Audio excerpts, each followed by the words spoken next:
आप सभी को मेरा सादर अभिवादन। जय श्री माता जी।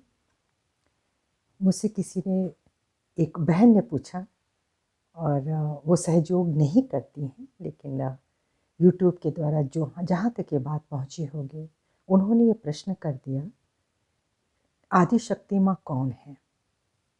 माँ पार्वती ही ना? यानी हमारा जो हमारी धारणा है वो बिल्कुल गलत नहीं है। श्री माता जी की बात को थोड़ा सा हम इधर करके आगे चले, पिछले उसमें परिप्रेक्ष्य में, तो निश्चित ही माँ पार्वती ही आदि शक्ति है। कितने विभाजन है किसी चीज़ के, अब आपको ये समझना बहुत ज़रूरी है। जैसे कि जब आदि शक्ति सदाशिव के साथ जुड़ी हुई थी, और सदाशिव यानी जो सदा से ही है, जहाँ बराबर एक मौन है, और शिवत्व इसलिए है क्योंकि उनमें शक्ति है, वो बराबर घूम रहा है। तो श्री माता जी ने ही बताया हम लोगों को कि वह घूमते घूमते उन्होंने एक ऐसी पेरीफेरी बनाई जिससे उन्होंने अपनी शक्ति को थोड़ा सा अलग किया, जो इलेप्टिकल वे में चला गया। माँ आदि शक्ति वह है जो उनकी ही, जो सदा शिव की आदि ऊर्जा है, वही माँ आदि शक्ति है। नाम तो हमको देना ही पड़ेगा ना, जो आदि, जो शुरू से है, जो सदा से है, तो उसको हमने एक नाम दिया है। ठीक है, उसे कोई कुछ भी और शब्द दे सकता है। तो वह आदि शक्ति जब उनसे अलग हुई, तो उनको अलग इसलिए प्रभु ने किया कि उनकी इच्छा थी कि एक ब्रह्मांड की रचना हो। उनकी इच्छा थी कि वो अपने जितने उनकी जो शक्तियां हैं वो उनको देखें। तो ये प्रभु की इच्छा थी। दूसरा और कौन? तो जब उन्होंने आदि शक्ति को अपने से अलग किया, तो एक ओंकार की स्थिति आई, एक नाद आया जो बहुत भयंकर था, एक टंकार थी। माँ आदि शक्ति किस तरह से सृजन करती, तो ये उनकी उनकी अपनी, मैं सोच भी नहीं कह सकती कि उनकी कोई सोच है। वो क्या सोचे, हम तो उसके वहाँ तक पहुँच ही नहीं सकते। जो कार्यान्वित हुआ, तो वह 3 स्वरूप में बटा। जैसे हर चीज़ का 3 कोना है ना, कोई चीज़ को स्थिर रखने के लिए, ठीक रखने के लिए ट्रायंगल होना भी बहुत ज़रूरी है, यानी बेस का होना बहुत ज़रूरी है, और शिखर का भी होना उनके लिए आवश्यक था। तो वो अपनी शक्ति को 3 परिप्रेक्ष्य में उन्होंने बाँटा। वो सभी आदि शक्ति की शक्तियाँ हैं। एक शक्ति से उन्होंने महाकाली तत्व का निर्माण किया, यानी इस विराट के बाएं पक्ष का निर्माण किया, जहाँ पे भाव जा सकते हैं। और दूसरे अपने परिप्रेक्ष्य उन्होंने वो सृजन शक्ति का निर्माण किया, जो आदि शक्ति की वह शक्ति जो पूरे ब्रह्मांड का सृजन करेगी, एक एक चीज का। उस विराट के अंग प्रत्यंग में जितने भी सृजन हुए हैं, वह शक्ति माँ सरस्वती शक्ति कहलाई। वह ज्ञान दें, विज्ञान दें, वह जो कुछ दें, चाहे आज कोई साइंटिस्ट बना हुआ है, कोई बहुत इंटेलेक्चुअल, वो सब माँ सरस्वती की ही कृपा से है। तो चूँकि उन्होंने वैसी मेहनत की, तो वो इस तरह की शक्ति से भर देती हैं। कोई बहुत भाव में रहता है, तो वो उसको वैसी शक्ति से भर देती हैं। और महालक्ष्मी पद पे उन्होंने लक्ष्मी जी का जो उन्होंने संचार, अपनी शक्ति डाली, लक्ष्मी जी का, वो आदि शक्ति हैं। अब आप इस पे ना कई लोग मतभेद पे आ जाते हैं। शिव की शक्ति ही आदि शक्ति है, ठीक। सदाशिव की शक्ति आदि शक्ति है। अब आदि शक्ति ने स्वयं को, मैंने अपने स्वरूप को 3 भाग में विभक्त कर दिया है।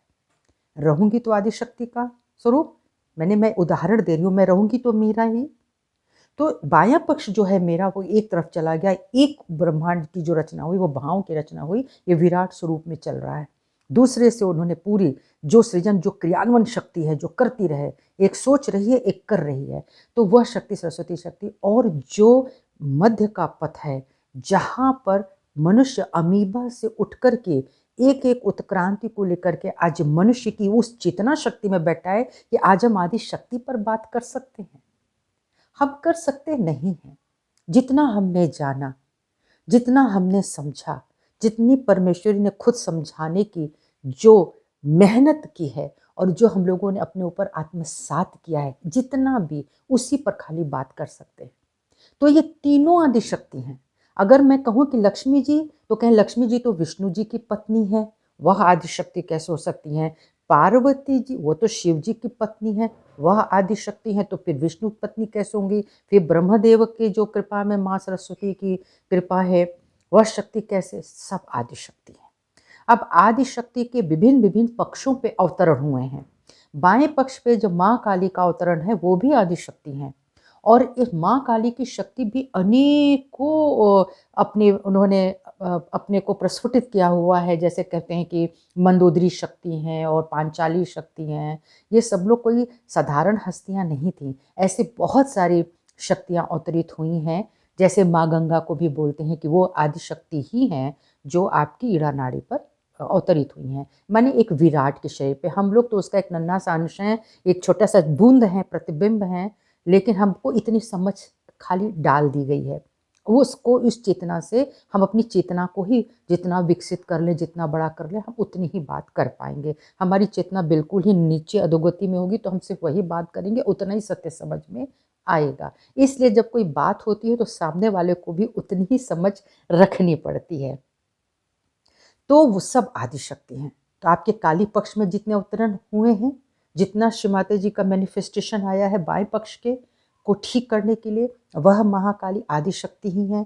दाहिने पक्ष पे जितने लोग आए हैं, जैसे माँ गायत्री, सावित्री कहती हैं, ये जितने तेज सूर्य की प्रखर रोशनी वाले जितनी भी ये देवियां हैं, वो जिसको हम कहते हैं बगुलामुखी और अग्नि ज्वालामुखी, ज्वाला देवी, ये सारे आपके दाएं पक्ष को संतुलित करने के लिए हैं। और अब जैसे वो शक्ति आदि शक्ति ही है, अब माँ शैलपुत्री के स्वरूप से लेकर के अगर हम देखते हैं तो वह धीरे धीरे हमारे नाड़ी को ठंडा करने की प्रवृत्ति में ही माँ पार्वती ही आई हैं। एक बहुत ठंडा है, एक बहुत गर्म है। तब उनका एक अवतरण आता है जो मनुष्य को मध्य की स्थिति में लाने की कोशिश करता है। तो जब वो गणपति की संरचना कर रही होती हैं तो वो क्या कर रही है? वो आदि शक्ति ही हैं जो मूलाधार को स्वच्छ करने की कोशिश कर रही हैं। त्रिगुणात्मिका क्या है? आदि शक्ति हैं। त्रिगुण शक्ति जब एकाकारिता मनुष्य के भीतर हो गई तो वो 3.5 कुंडल में बैठ गई, वह भी आदि शक्ति है। तो एक आदि शक्ति है, पराशक्ति है, और वो हमारे भीतर भी बैठी हुई दिव्य शक्ति है। तो ये सभी आदि शक्ति के मैनिफेस्टेशन है। एक हथेली है, ये सारे मैनिफेस्टेशन है। अगर कुछ भी कट जाए तो मुट्ठी, अगर ये कट जाए यहाँ से तो मुट्ठी नहीं बांधी जा सकती है। तो एक देवी है, उनके सारे मैनिफेस्टेशन है। तो यह आदि शक्ति के स्वरूप है। चाहे आप माँ लक्ष्मी भी कह लें, माँ सरस्वती कह लें, माँ काली कह लें, मुझे ऐसा लगता है कि वो जो एक विडंबना मनुष्य के भीतर, बहुत लोगों के भीतर थी कि माँ आदि शक्ति कौन है। अब जैसे जैसे माता जी ने बताया कि माँ जो पद्मिनी जी थी, जो जिनको लोग सोचते थे कि वो इतने लोगों के साथ वो जौहर कर गई, 16,000 रानियों के वो जौहर करके जल गई, वो इतना आसान नहीं था। और सबको एक पक्ष में लाना आसान नहीं था। वह कोई शक्ति थी जिन्होंने सबको एकत्रित किया और अपनी पवित्रता को बचाने के लिए ये कार्य किया गया। आज कितने पवित्र बने बैठे हैं, कितनी लोग हैं विवाहित हैं, अविवाहित हैं, ये बहुत सोचने की बात है। कितनी स्त्रियां अपने को मानती हैं कि मैं पवित्र हूं। मैं शुरू में भी किसी वीडियो में मैंने बताया कि 2 तरह की चीजें होती हैं। एक किसी की पवित्रता को बाधित किया गया है, आपने एक बच्चे के साथ अपवित्र काम किया है, आपने किसी महिला के साथ जबरदस्ती की है, इसका मतलब ये नहीं कि वह स्त्री पवित्र है। लेकिन अगर कोई स्त्री स्वयं की इच्छा से ऐसा कर गई तो बिल्कुल भी पवित्र नहीं है। आज चाहे वो कितना भी अपने ऊपर भगवा कर ले, जितना भी वो कर ले, मैं तो कहती हूँ कुछ भी कर ले, कुछ भी पहन ले, लेकिन उसके अंदर जो मूलाधार चक्र बाधित हुआ है वह उसको बहुत जगह रोकेगा, बहुत जगह रोकेगा। इस तरह से जो शक्तियां हैं वह सब शक्तियां आदि शक्ति की शक्तियां हैं। तो रानी पद्मिनी भी इसी तरह से, जब सती प्रथा चली थी तो जो पहली सती आई थी उन्होंने अपने पवित्रता की रक्षा के लिए ही आत्मदाह, पति के शव के साथ अपने को दाह में डाला था, जिसके कारण सती प्रथा चल गई। प्रथा गलत थी, ये सती थी, ये स्वयं की शक्ति थी, ये आदि शक्ति के। तो आदि शक्ति के छोटे छोटे छोटे बहुत अवतरण हुए हमारे संसार में। माँ सीता आदि शक्ति थी, जबकि आप देखिए वो श्री लक्ष्मी थी।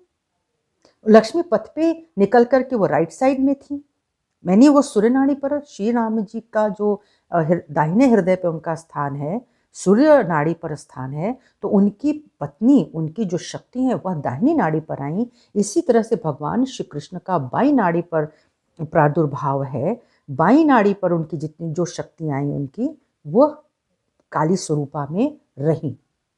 तो इस तरह से आदि शक्ति का विवरण हम ले सकते हैं। और अब जो श्री माता जी आए हैं वह आदि शक्ति हैं, क्योंकि आदि शक्ति अपने उस स्वरूप में आई हैं जो जिसको हम कहते हैं पूर्ण माता का स्वरूप। तो जो पूर्ण माता होती है वह अपने बच्चे को बहुत गौर से देखती है, और माँ कितना भी अपने बच्चे को डांट ले, कुछ भी कह ले, लेकिन जब पिता डांटता है या कोई और डांटता है बच्चे को, तो माँ को बहुत बुरा लगता है। उसको भी लगता है कि ऐसी क्या कमी रह गई जो आज बच्चे को डांट पड़ रही है, क्योंकि माँ जो है बच्चे को स्वयं डांट रही है, फटकार रही है, दुलार रही है, सफाई रख रही है, पूरा उसका ध्यान रखती है, उसको क्या खाना है, क्या पीना है, सब कुछ। उसके बाद भी कोई उसको अगर डांट रहा है तो उसको चैलेंज आ जाता है कि मेरी परवरिश में, मेरी सोच में ऐसा क्या है जिसके कारण मेरे बच्चे को डांट पड़ रही है। कोई भी उसके बच्चे का अगर अपमान करता है तो माँ को बहुत बुरा लगता है। इस तरह से श्री माता जी ने वह स्वरूप बड़ी मुश्किल से धारण किया होगा। कहते हैं एक जगह सारे देवताओं की जो है वो बैठक हुई कि कौन इस कलिकाल में जाएगा। कल्कि का आना बड़ी बात नहीं, वो तो आ ही जाएंगे। ये सारा जो सृष्टि जो विनाश पे खड़ी है और कब तक चलेगा भी तो बहुत समय है। तो उसमें कितने अपने को संभाल पाएंगे। बात जीवन मृत्यु की नहीं है, बात यह है कि हम अपनी आत्मा को कैसे बचाएं इस विनाश से। विनाश होना अलग बात है, शरीर छोड़ना एक अलग बात है।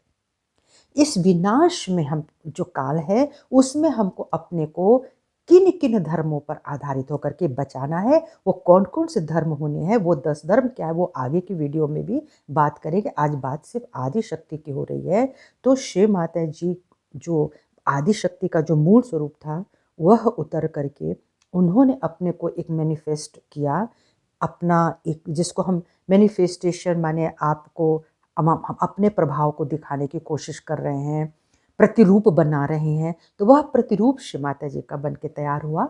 उन्होंने स्वीकार किया कि मैं जाती हूँ और महाविनाश की अवस्था से पहले मैं अपने बच्चों को संभालना चाहती हूँ। धरती पर जितने भी हैं जीव जंतु सब उनके बच्चे हैं, लेकिन मनुष्य को महामानव तक पहुँचाने की जो माँ की एक इच्छा होती है कि मेरा बच्चा जब बड़ा हो जाए तो समझदार हो जाए।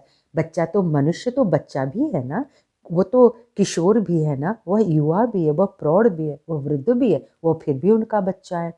लेकिन एक बच्चा समझदार हो जाए वह माँ को बहुत अच्छा लगता है, समझदार बच्चा।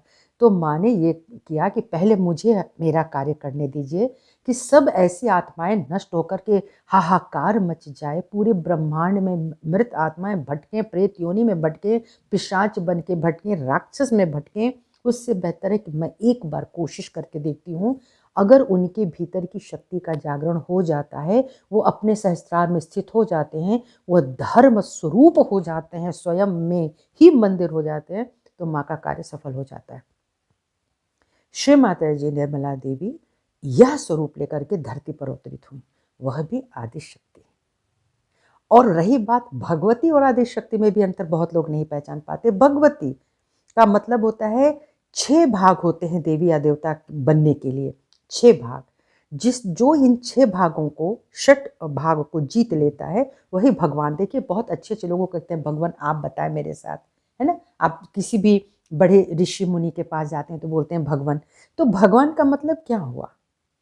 भगवान का मतलब ये हुआ कि आप उस ईश्वर का ही प्रतिरूप नजर आ रहे हैं जिन्होंने अपने 6 विकारों को जीत लिया। आज जितने भी हम साधु सन्यासी देख रहे हैं, गौर करिएगा, जो षड्रिपु हैं क्या उन्होंने जीत लिए?